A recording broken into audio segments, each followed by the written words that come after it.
गुरु प्यारी साध संगत जी, आज फिर से एक सुंदर सी साखी आप सभी को सुनाने जा रही हूँ। गुरु प्यारी साध संगत जी, आज की जो साखी है वो इस बारे में है कि नामदान और सच्चे गुरु ज्ञान के मार्ग में सबसे बड़ी बाधा क्या है। सबसे बड़ी कौन सी रुकावट है जो हमें दान लेने से रोकती है और सच्चा गुरु ज्ञान प्राप्त होने से रोकती है।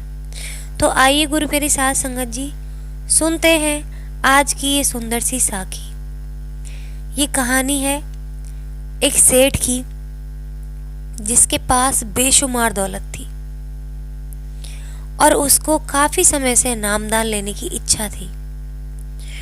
उसने एक सच्चे संत को ढूंढा और उनके पास जाके नामदान लेने की इच्छा जताई, लेकिन संत को उसको देखते ही कुछ अजीब सा आभास हो गया था, जैसे मानो उसके मन के अंदर, उसके दिमाग के अंदर क्या चल रहा हो, संत बिना कहे सब कुछ जान गए हो। संत परम ज्ञानी थे, इसलिए एक बार देखने से ही सब समझ गए, लेकिन शांत रहे। फिर सेठ ने कहा कि सद्गुरु, मुझे नामदान भी चाहिए और मुझे इस दुनिया से मुक्ति भी चाहिए, मुझे परमात्मा से मिलना है। इसके बदले आप जो चाहे ले सकते हो, मेरे पास बेशुमार दौलत है।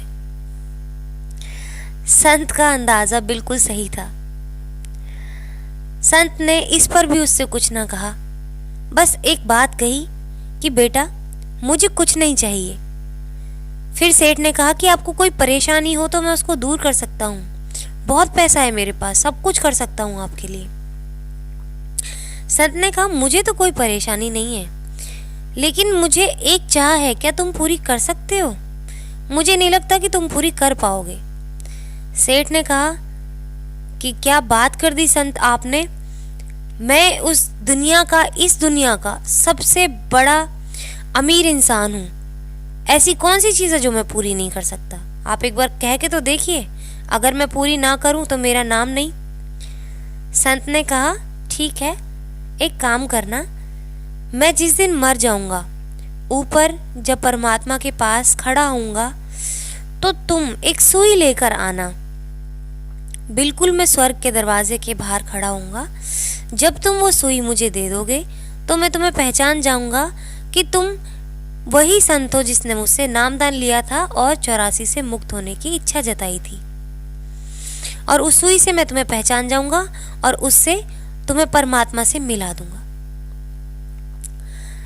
बड़े ही घमंड में आके उसने हाँ तो बोल दिया। अब घर गया बड़ी खुशी खुशी। पत्नी ने पूछा इस खुशी का क्या राज है? उसने कहा मैंने 84 से मुक्त होने का रास्ता ढूंढ लिया है, बस एक छोटी सी चीज थी। बीवी ने कहा क्या, ऐसी कौन सी चीज़ है? उसने कहा बस मुझे एक छोटी सी सुई रखनी है। मुझे लगा था संत कुछ और मांगेंगे, बहुत कुछ बड़ा, लेकिन उन्होंने मांगी भी तो उन्होंने सुई। मैं अब इस सुई को संभाल के रख देता हूँ, और जब मैं ऊपर जाऊँगा तो ये सुई संत को पकड़ा दूंगा, फिर वो मुझे परमात्मा से मिला देंगे और फिर दोबारा मुझे 84 में भटकना नहीं पड़ेगा। पत्नी हंसने लग जाती है, कहती है कि क्या आप अपने दिमाग का इस्तेमाल कर रहे हो?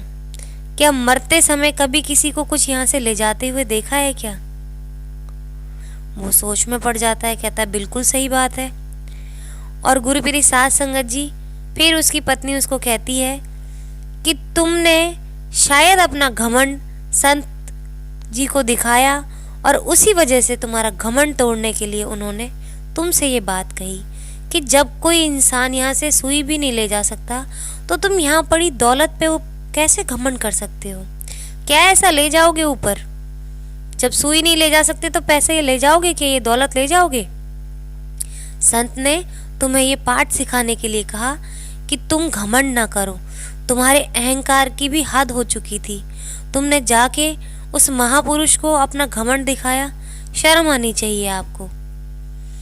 और गुरु प्यारी साध संगत जी, वो सेठ अपनी पत्नी के आगे शर्मिंदा हो जाता और कहता है कि मुझे माफ़ कर दो, मैंने उन संत के साथ ऐसा व्यवहार किया, पत्नी ने कहा, मुझसे क्यों माफ़ी मांगते हो आप? जाकर उन्हीं महापुरुष से माफ़ी मांगे, उन सद्गुरु से माफ़ी मांगे जिनको जाकर के आपने अपना अहंकार दिखाया। गुरुप्रिय साध संगत जी, उस सेठ को सारी बात समझ आ जाती है और वो संत से जाके माफ़ी मांगते हैं और संत से कहते हैं कि मुझे माफ़ कर दो, मुझे मेरी गलती का अंदाज़ा हो गया है। मैं खाली आया था, खाली हाथ ही इस दुनिया से चला जाऊंगा। ये हर इंसान की रीति है, उसके लिए यही एक रीति बनी हुई है कि वो खाली हाथ आता है और खाली हाथ चला जाता है। मैं पागल इंसान, कितना महामूर्ख इंसान था जो मैं ये समझ बैठा कि मैं इस दुनिया का और उस दुनिया का बहुत बड़ा अमीर इंसान हूँ। मुझे लगा था ये दौलत मेरी वहाँ पर भी चल जाएगी। इस तरीके का घमंड मुझे हो गया था, लेकिन आपने मेरी आंखें खोल दी और मुझे सच्चाई दिखा दी कि जीवन का सबसे बड़ा सच क्या है। यहाँ कोई भी इंसान ना तो कुछ लेकर आता है और ना जाते वक्त कुछ ले जा पाता है। गुरुप्रिय साध संगत जी, उस सेठ ने संत के चरणों में अपना सारा जीवन बिता दिया, लोगों की सेवा में अपना पूरा जीवन काट दिया।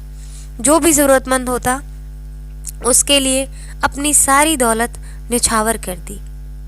संत ने उस बच्चे को, उस सेठ को नामदान भी दिया और उसको इस भव सागर से पार भी करा दिया, क्योंकि उस संत ने, उन सतगुरु ने उसको सच्चा ज्ञान दिया, नामदान दिया और इस दुनिया की असलियत दिखाई और उसमें नीवापन लाया और दूसरों के लिए जीना सिखाया। जो इंसान दूसरों के लिए जीता है, अच्छे कर्म करता है, कभी ना किसी के बारे में बुरा बोलता है, ना सुनता है और ना ही किसी के लिए बुरा करता है, वो इंसान इन सभी जन्मों को छोड़ के 84 से मुक्त हो जाता है और परमात्मा में विलीन हो जाता है।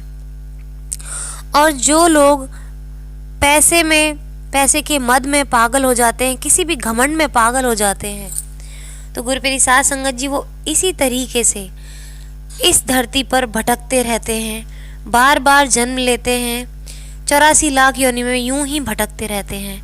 उनका कोई पार नहीं होता, कभी भवसागर वो पार नहीं कर पाते।